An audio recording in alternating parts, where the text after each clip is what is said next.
Hey, thank you for tuning in to Instrumental Intel. I'm your host, music producer Chick with Beats, and I'm glad that you're here rocking with me today. I got another show lined up for you that's got music industry news, and of course, beats produced by me for your inspiration. And later, my special guest Kershawn will be joining me, and we'll kind of be unpacking hip-hop production and its influence. So I'm excited to be bringing this show to you. So right before I go ahead and drop that beat, I gotta give a shout out to my home station, Grander Radio out of Grand Rapids, Michigan, and with that, let's go.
Chick with Beats, and you're listening to my podcast, Instrumental Intel.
I'd like to begin with a fact.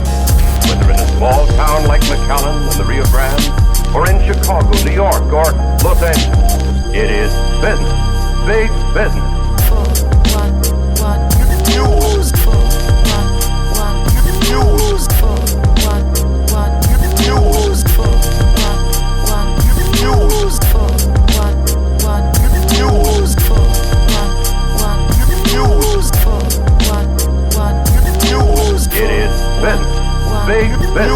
Alright, and I'm back with the Music Biz Brief. First up, the latest RIAA mid-year report shows that the US market may be nearing saturation in paid streaming subscriptions. While the industry hit $8.7 billion in revenue, growth slowed to 4%, which is down from 8% last year in 2023. The US now has 99 million paid streaming accounts, a modest 2.7% increase from last year. Premium streaming revenue rose 5.1% to $5.23 billion, reflecting a better revenue per user. Streaming services continue to dominate, making up 84% of the market, with total revenues at $7.3 billion.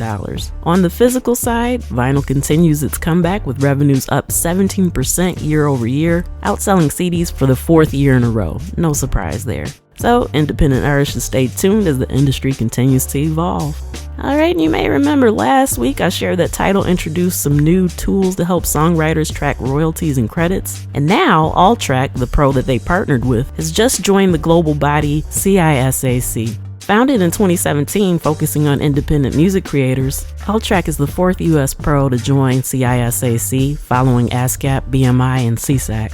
Alright, and in a recent legal battle, singer-songwriter Barry Manilow is suing Hipgnosis Songs Fund for $1.5 million in unpaid bonuses related to the sale of his music catalog back in 2020. The lawsuit claims that Hipgnosis, which bought the catalog, failed to deliver promised payments after Manilow's songs reportedly met financial targets outlined in the deal. Interestingly, Hipgnosis has already sued Manilow, arguing that there was a misunderstanding about the bonus terms in the contract. So this case highlights the complexities artists may face when selling their music rights, especially around the fine print of payment agreements. And more legal issues, BMG is facing a lawsuit from Nuvox LLC for alleged patent infringement. The lawsuit filed in Texas claims that BMG's sync service, which allows users to license music for synchronization, infringes on a patent that describes a method for selecting songs based on mood. The patent was granted earlier this year and is tied to a company called Aperture Investments. Nuvox has also filed a similar lawsuit against IBM, accusing the tech giant of infringing on the same patent with its AI-driven Watson Beat platform. This case is part of a broader trend where music companies are increasingly targeted with patent infringement lawsuits over their digital services. And even more legal issues, Spotify is challenging the MLC's lawsuit over its decision to bundle its premium subscription tier, which the MLC argues cuts royalty payouts by over $150 million annually. Spotify claims that audiobooks included in the bundle offer a significant value, dismissing the MLC's stance that these offerings have only token value.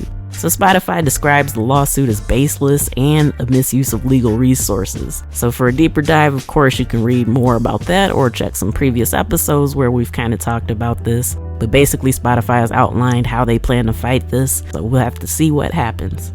Alright, and speaking of Spotify, they've expanded their viral daylist feature to all global markets and added support for 14 new languages. Daylist is a hyper-personalized playlist that updates multiple times a day based on users' listening habits, offering new and familiar tracks. Spotify's move is aimed at boosting user engagement with the hopes that more free users will convert to premium subscribers. The platform is betting on a mix of human curation and algorithmic programming to create these quote-unquote dynamic playlists, and the feature is now accessible in over 180 markets worldwide. Also, Meta and Spotify are testing a new feature that could let Instagram users continuously share music they're listening to through Instagram's notes. So this is spotted by a reverse engineer. The feature would allow users to automatically share their Spotify music without manually selecting tracks. So while it's still in development and may not launch soon, if ever, this integration could enhance features like the 30-second song clips and notes, offering seamless music sharing between the apps. In other streaming news, Apple Music users can now transfer playlists to YouTube Music. This feature only transfers songs, not podcasts and certain playlists, and you must have an active Apple Music or iTunes Match subscription and a YouTube Music account. So this transfer process starts on Apple's data and privacy page and can take a few minutes to several hours. For other services, third-party tools are still required.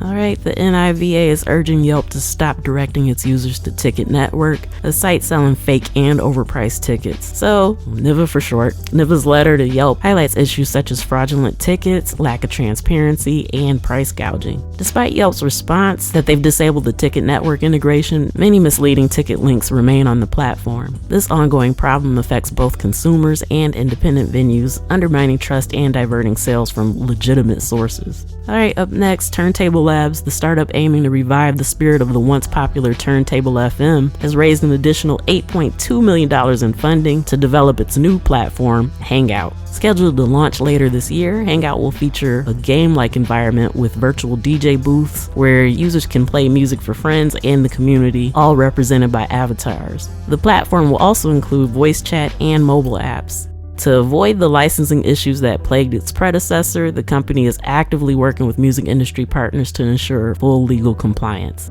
And finally, Fan Circles, a UK-based platform, raised $2 million to help artists connect directly with superfans. Offering exclusive content and direct sales through custom apps, Fan Circles reports artists can earn up to $100,000 per 1,000 fans. Unlike multi-artist platforms, Fan Circles focuses on individual branding, which strengthens the artist and fan connection. The new funds will support global expansion and enhance features like data analytics. Alright, and that's a wrap for this week's Music Biz Brief. I'm going to take a quick pause for the cause, and then I'll be back with my special guest, Kershawn. Keep it locked.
Hey, I'm a Chick with Beats, multi-genre music producer and strategist to indie artists and labels.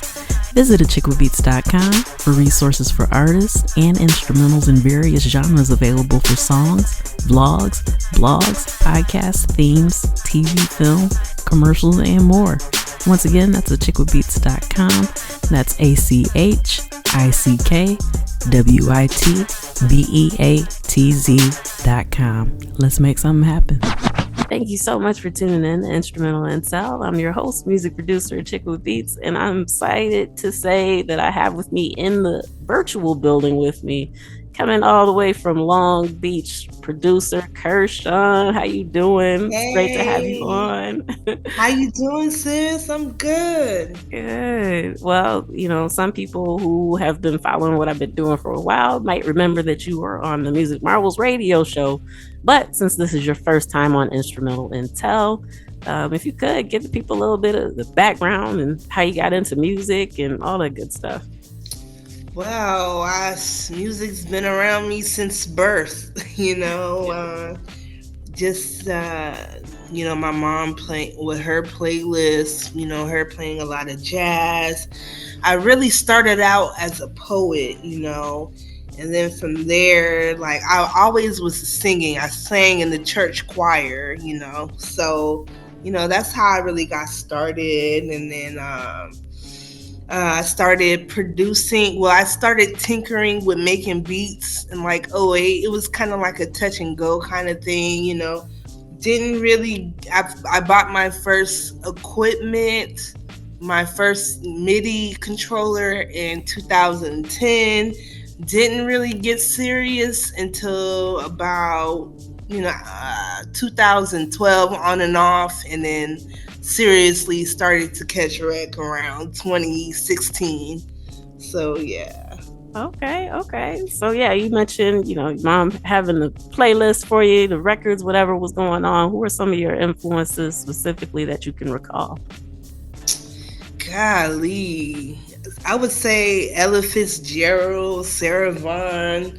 Of course, like, my big three would be Jill Scott and Erykah Badu and Georgia Ann Muldrow. Those are my big three right there. So I grew up listening to a lot of their music, and everything like that. So yeah.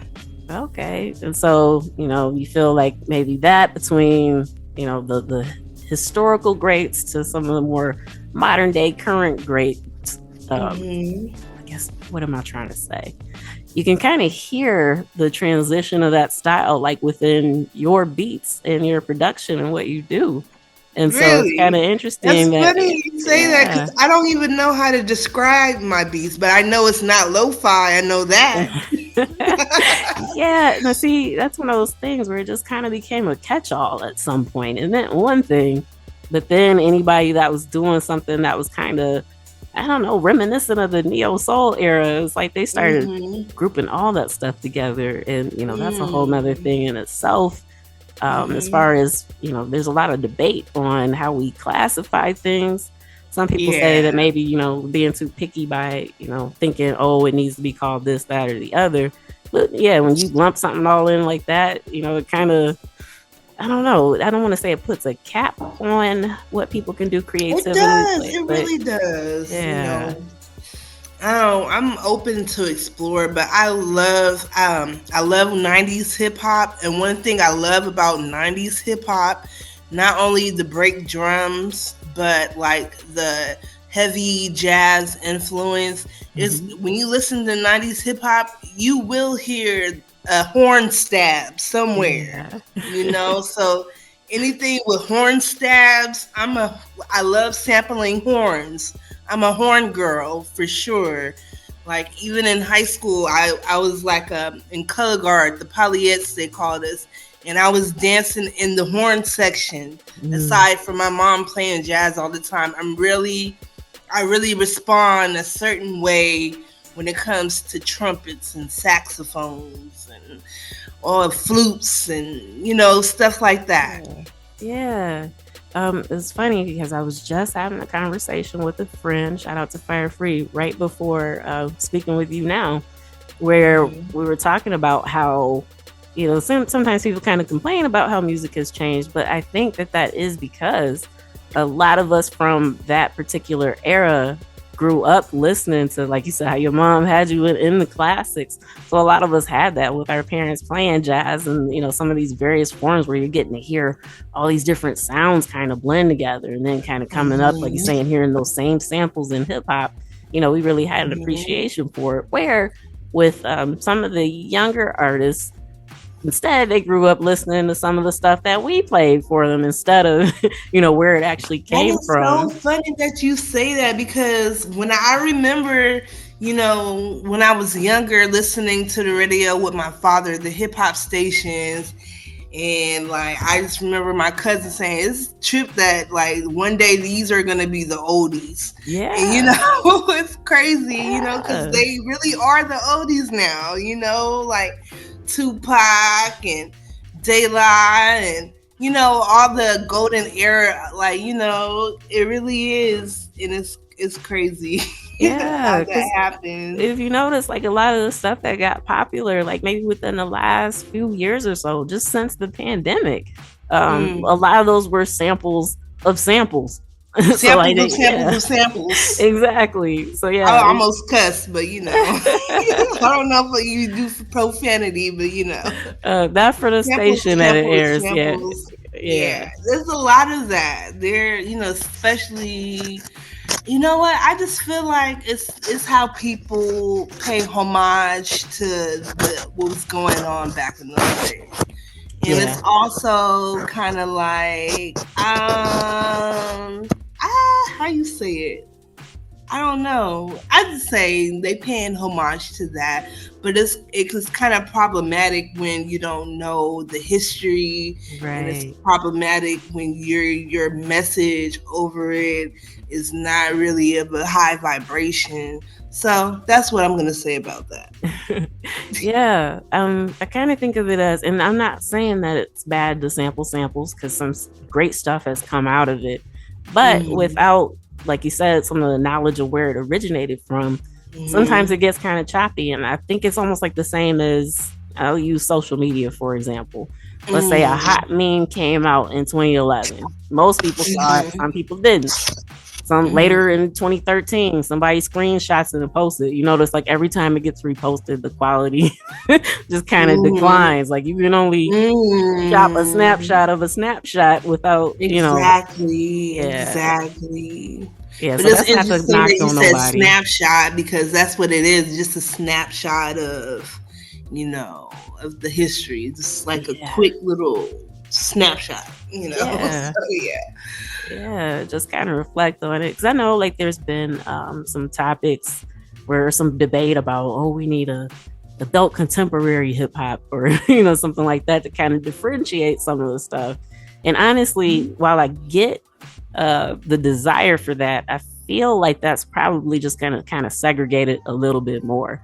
So like a lot of the people that don't like some of the newer stuff that comes out, especially musicians, like if you're not working with that generation to try to make it like a little bit better, then of course you're just gonna have this divide. So I think by the time you split that up like that, then it's just gonna be the old heads versus the young crowd. And it really is. But the beautiful thing is, we all in it together, and you gotta know where you looking for. Like, like the greats are still out here catching wreck. Pete Rock and Common new album is phenomenal. Absolutely. KRS-One, he's still catching wreck too.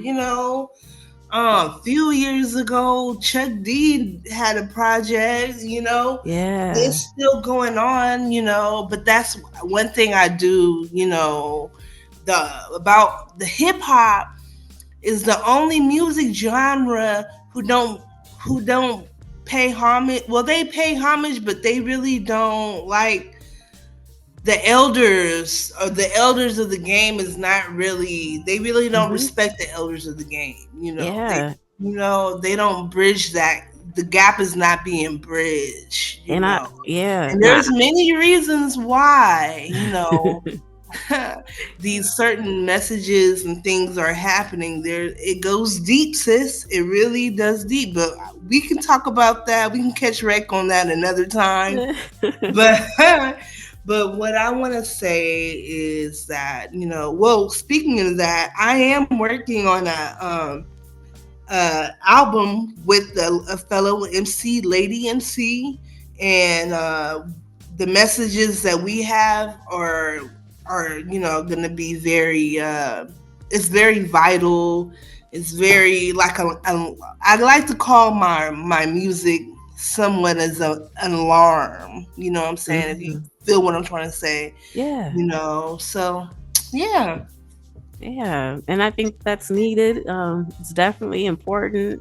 You had mentioned about like the genre, and I think that the more that some of us who are seasoned, if we're making the type of music that we want to hear, that's automatically going to change the course of things. I think that as long as we don't let ageism take a part of that and still keep doing what we're doing. Just last week, the week prior, I had a guest, Sandstorm, that was even encouraging other producers like, yeah, okay, this drill sound might be hot for this, that, or the other, but if it's not you, you don't have to do that. You can stick with what's genuine to you.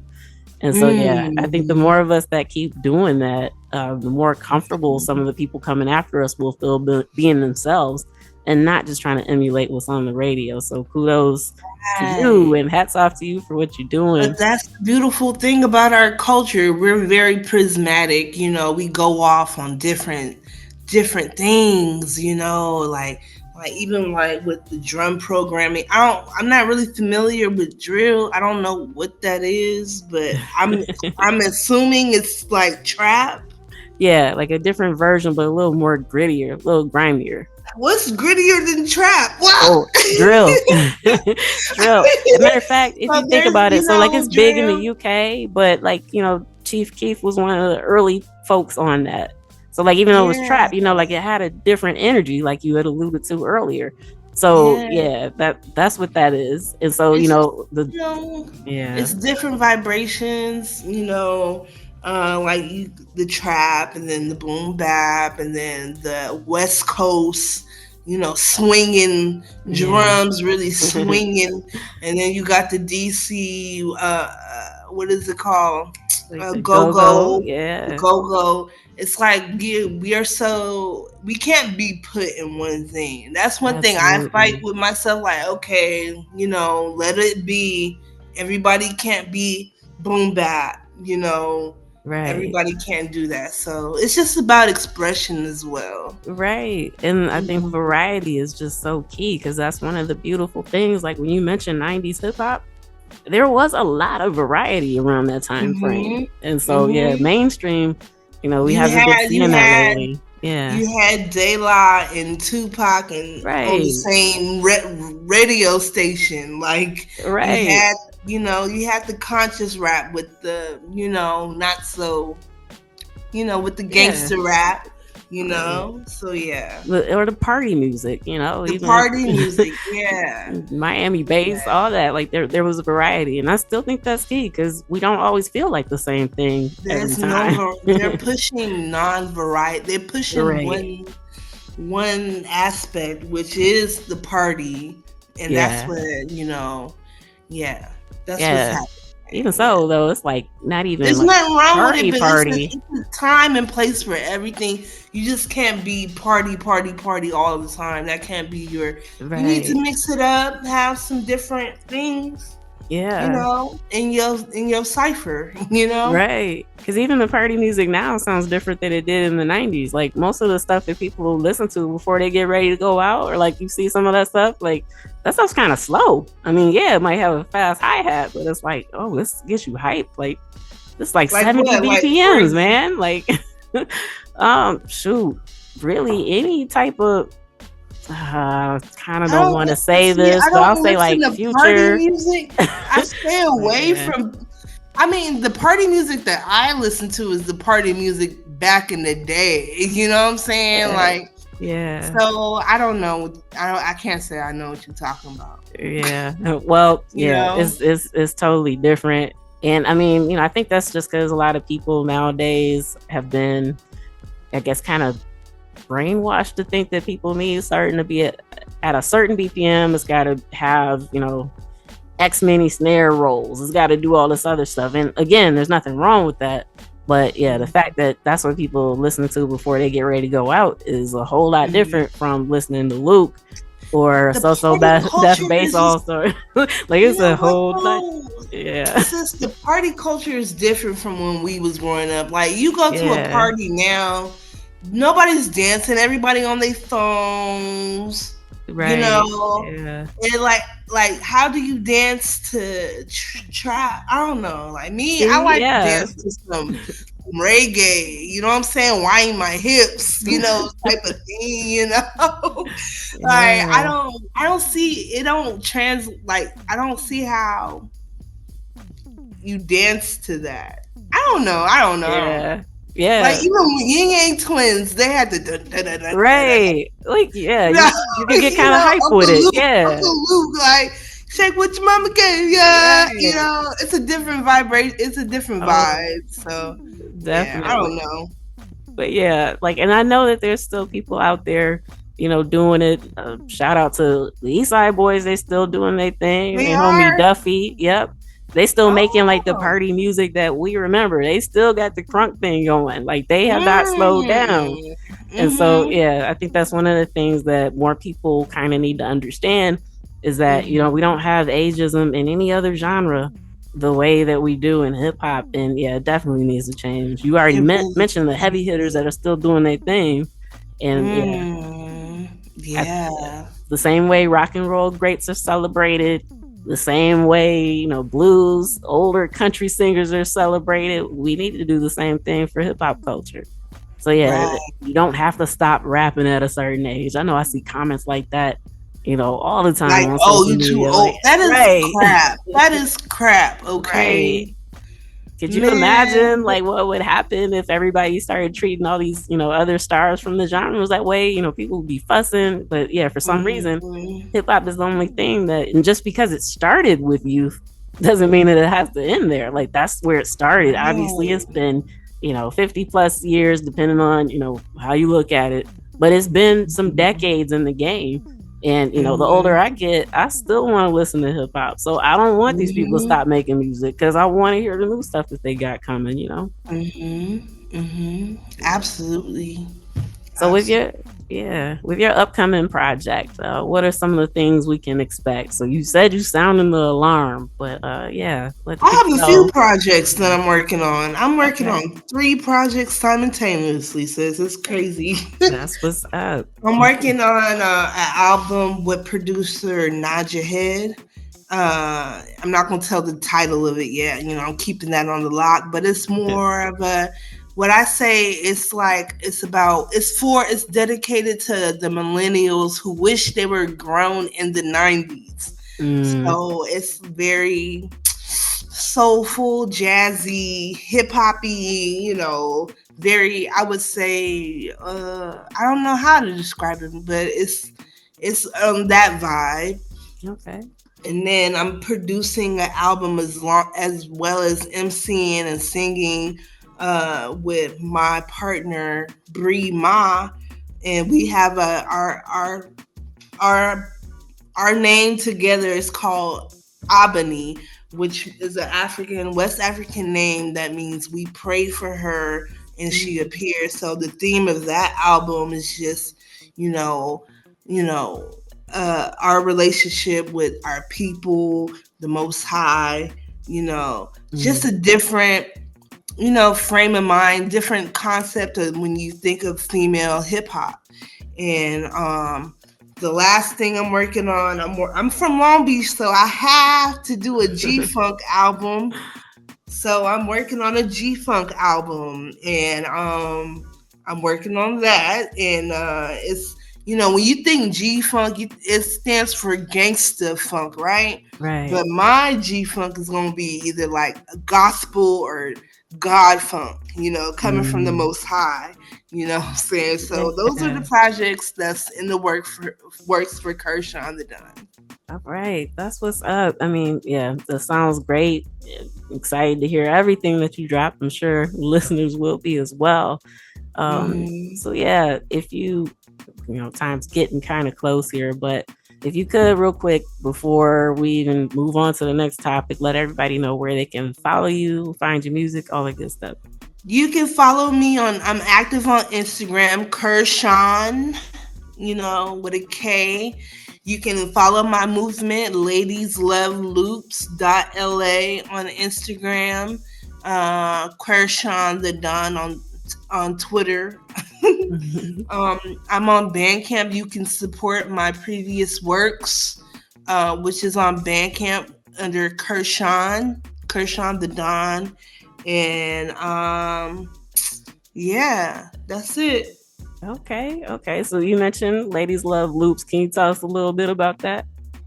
Well, Ladies Love Loops is basically a platform I have for women like us in music. Initially, it was it was for producers, but I'm like, let's open it up, So I have singers, DJs, MCs, poets, and we actually have a radio show on KLBP radio that airs every third Tuesday of the month at 3:00. And we have our next show coming up on September 14th at the Record Box in Long Beach. And I'm very excited for that. So you can follow us there on Instagram, ladiesloveloops.la. And we're catching wreck soon. All right. Well, that's what's up. It's really great that you're doing that. It's, I think, often overlooked exactly how much women love music. And so, of course, anytime they want to talk about mainstream, like, oh, you get the ladies following you, they get, all the sales, which is kind of true. But some of us really do love it to our cores, besides the producers. I mean, tons of talented rappers, tons of talented the new wave. singers. We out here catching wreck, man. It's not a game. And my goal with Lady Love Loops is just to stimulate the ladies that are in the closet thinking about it, creating in their rooms, and not really, I'm for them. Those girls are my go-to girls when I'm thinking about putting them on for a show, because I was that girl for a long time, and when I first got out, I was like, well, there's nobody booking me, so let me create my own thing, with the ladies, so that, we're really out here catching wreck, and I want to just stimulate and expose everybody to us. Okay, so with that being said, what advice do you have? Like, let's say specifically the girls that you just described, the ladies that you just described, if they're listening right now, what advice or I guess words of wisdom would you want to share with them, like where they might be wanting to but feeling a little insecure just because of what they've been seeing promoted recently in mainstream? What do you have for them to just kind of push through that? I want to say be yourself. Be yourself. Give yourself some grace when you create. It's so easy to be like, don't stop that self-doubt mess, okay? Don't even listen to that voice. F up that voice, okay? That's a demonic attack, okay? So, it's, and then at the same time, just, I don't know, girl. Catch wreck. That's what I say. Catch wreck. Be fearless. Post your stuff. Follow your dream. All right, that is excellent advice. So yeah, you have any shout outs to your people you want to give right now? So you can do shout out to my girl Bree Ma. Shout out to A Love Supreme out in Ontario. Who else? I don't know. You put me on the spot. Shout out to everybody. Anybody that listening to this, hit me up. So we can catch wreck, okay, on any level. If you want to talk about music, putting me up on different artists, different ladies that I should know about. I'm always open to listening to new music and independent artists, especially. Yes, that's such a beautiful thing. Yeah, I really appreciate the fact that you've got that kind of support system going. A lot of times people talk about it, but don't actually do it. But you're doing it, and you've been doing it. So yeah, hats off to you. And also for the station that you named that you air on, where can people, I guess, find it to be able to listen? Like, is there an app they need to download to check out? Oh, you can listen to the archive on our SoundCloud, Ladies Love Loops, SoundCloud.com. Yeah. We air worldwide on klbp.org every third Tuesday at 3 p.m. Pacific Standard Time. All right. Awesome. Well, yeah, I want to thank you for taking time out of your obviously very busy schedule to share your wisdom, insights, and your experience with us. And so, yeah, I just want to make sure that the audience knows that they need to check you out every single place that you mentioned.